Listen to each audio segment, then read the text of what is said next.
Okay, so let us summarize what we've learned so far and discuss what is it that allows societies to rise and fall. So we'll look at three phases: the rise, the decline, and the collapse.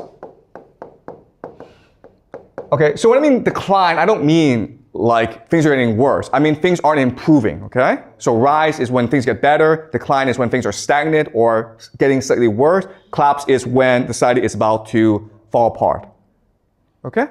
So if you look at these three particular phases of society, there are different characteristics. When a society rises, it is first and foremost open. Open just means that you have opportunities for social mobility in the society. If you're a poor person, you can make money. You can become wealthy. Your talent is appreciated. It's a meritocracy. It's innovative. If you criticize society, people are like, thank you for criticizing us because criticism makes us better people. Okay, there's open debate. Now, what's really interesting is most young societies are open societies, okay? So, for example, in 1950s, America was a democracy, right? China was communist. But, this is really interesting, in the 1950s, they were both open societies. You could criticize leaders. In fact, you were encouraged to criticize leaders. China was as democratic back then as the United States, okay? So it's not about political systems, it's just about what stage you are in social development.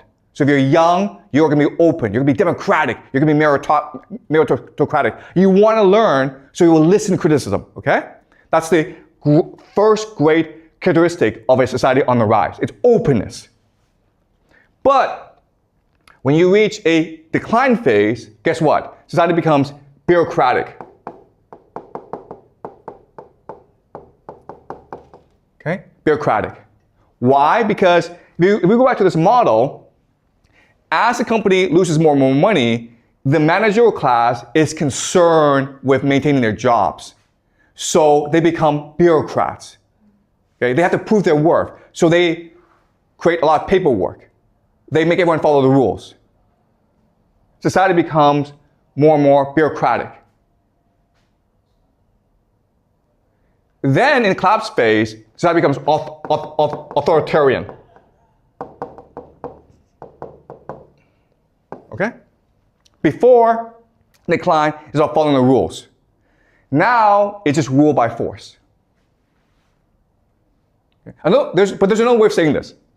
In the rise phase, what matters is the consent. Okay? So these three groups, the elite, the middle class, and the people, they're all working together to improve society. There's consent. But when you hit the decline phase, now there's deception.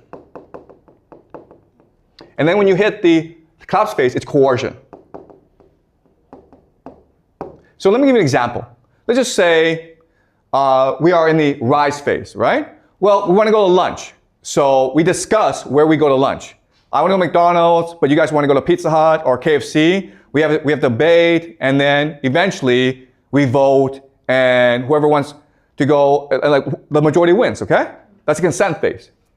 When we hit the decline phase, deception, I'm the teacher, so I say to you, hey guys, let's go to McDonald's because Wang Fei will be there, or Jack Ma will be there, or it's free hamburgers today, okay? I'm lying to you to get what I want. And then in the collapse phase is, I say to you, I'm the teacher and I will beat you up if you don't listen to me. Okay? So in the rise phase, what matters first and foremost is unity of the people. We're all working together. There's empathy. There's concern for other people.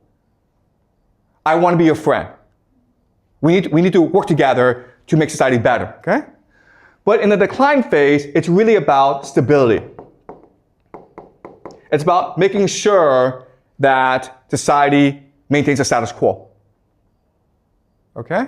When we reach the collapse phase, it is survival. Screw you. I want to live, and if I have to kill you, I'll kill you.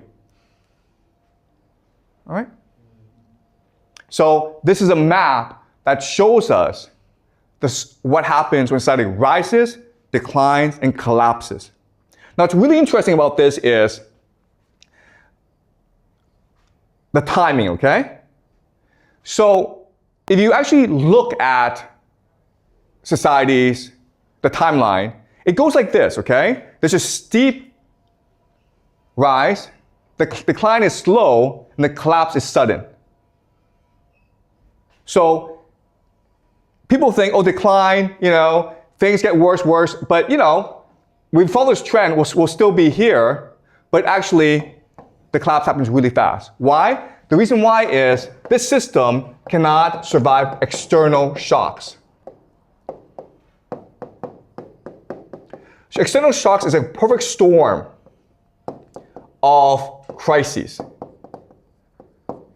So another way of saying this is, maybe society prepares for, okay, if there's a plague, we'll do this.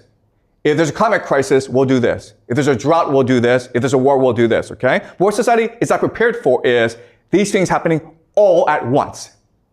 The plague, the drought, war, revolution, they all happen at once. It's a perfect storm.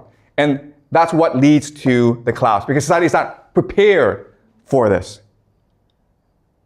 Okay? And why is society not prepared for this? Because when you hit the authoritarian phase, you're not allowed to criticize the system anymore. The problem are those who speak out. The problem is those who point out the problems of society. In the rise phase, those who criticize society are the heroes. They are appreciated. They are rewarded. In the collapse phase, those who speak out are the enemies of society. And therefore, society cannot be prepared for any external threats, which leads to its collapse. Any questions? Okay, so this is the analytical model that we're working with. And again, we're going to apply it to the present, and then we're going to apply it to the past. Okay? So with this analytical model, what we can do is make certain predictions about the future. So I will make these predictions.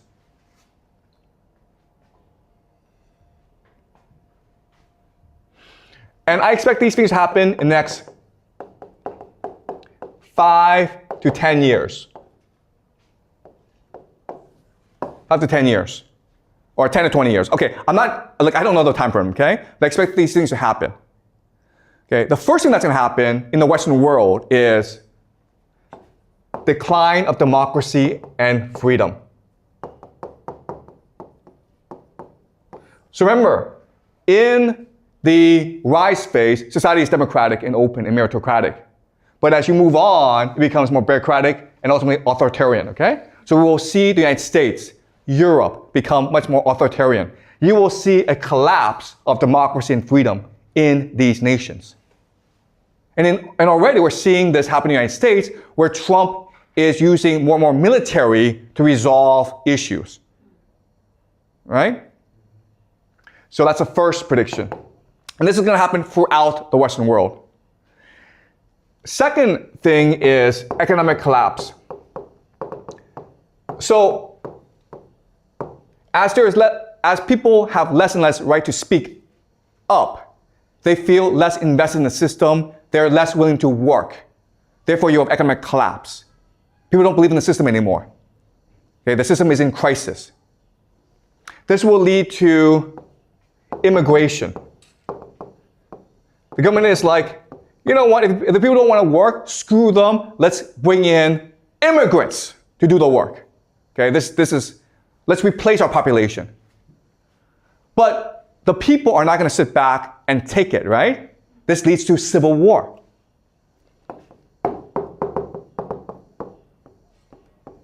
People are not killing each other on the streets. And the government is like, you know what? If we continue to let them fight, eventually they're going to come after us. So what we'll do is send them off to like these stupid, pointless wars overseas. Okay? So now you have stupid wars. Stupid foreign wars. And these are my 5 predictions for the world for the next 5, 10, 20 years. Okay? Europe and America will see less freedom and democracy. There'll be economic collapse, increased immigration, civil conflict, and then ultimately stupid foreign wars. And I'm not saying this happens in a sequence. I'm saying you'll see all 5 things. Okay? But they may happen in different order. Any questions? Was this clear to you guys? Yeah, thank you. Is there any chance that the government tries to use a war to distract the people? Like they're trying to hide all of the collapse of the society and their country?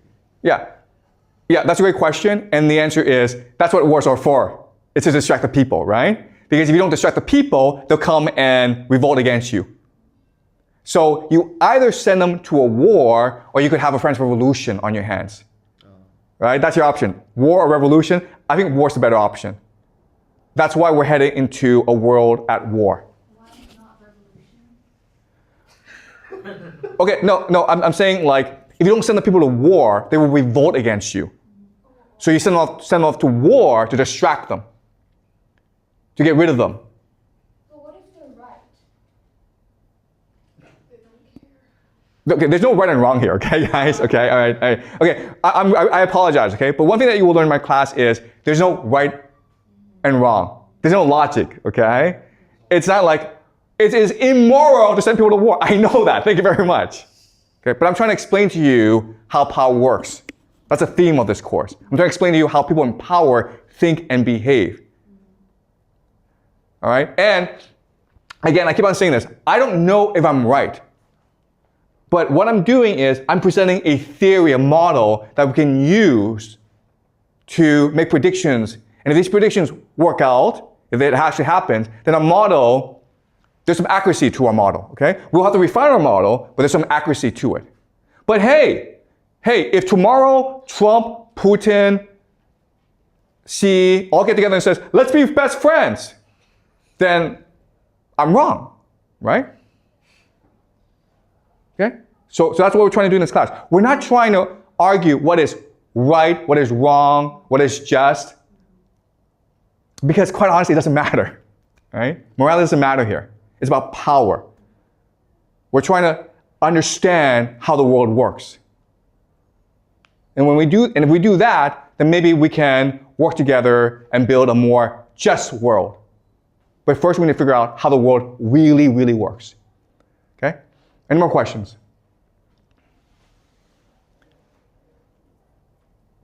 Okay, great guys.